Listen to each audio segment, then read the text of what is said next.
Hello people, I welcome you back again to my channel, and here is the continuation of the video I made the last time.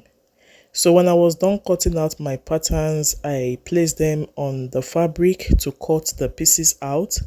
But for the lining, you won't cut out exactly the same. The width will be the same, but the length will be a little shorter because you don't want it to look funny, or you don't want your lining to be showing from under. Hope you understand.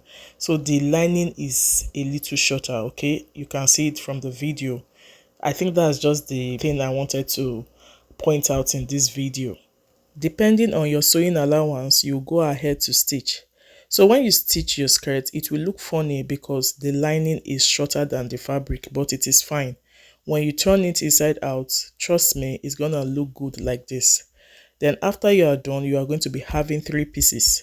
Two pieces for the back and one piece for the front.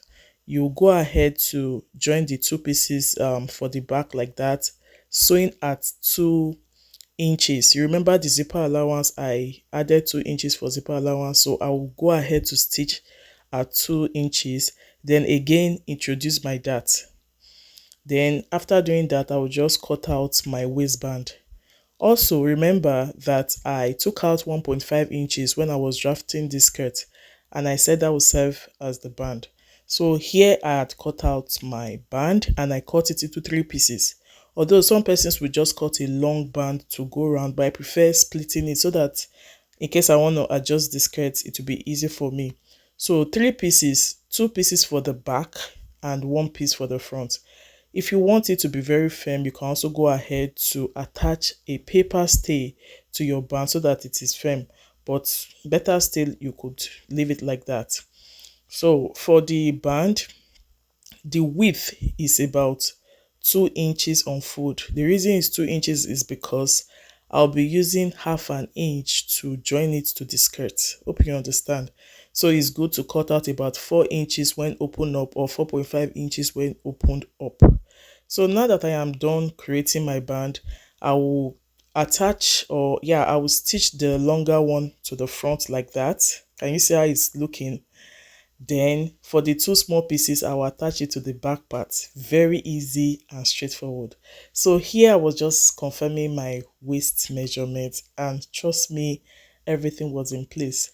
So when you first of all draft your work before transferring to your fabric, it makes life easier. I don't know if somebody is also feeling me, you understand? So everything in place, and it's time to fix my zipper. I have made so many videos on how to make or fix a zipper to your clothes, your dress. So I don't think I will talk so much about that. So just fix your skirt zipper. And again, I was supposed to attach the color of the skirt, but as at the time of making this video, I didn't have the color of the fabric, so I just went ahead to use the black like that.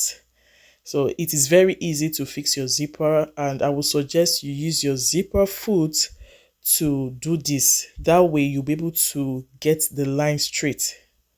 Yeah, so I prefer using a zipper foot for fixing a zipper to using the universal foot. So it's quite easy. When I was done attaching my zipper, I just placed the two pieces this way, that's the front and the back. I held the two pieces with pins and introduced my measurement again. You know there's sewing allowance, right? So I just stitched on my actual measurement, and the skirt is ready. Thanks for watching, and kindly subscribe, like, comment and share.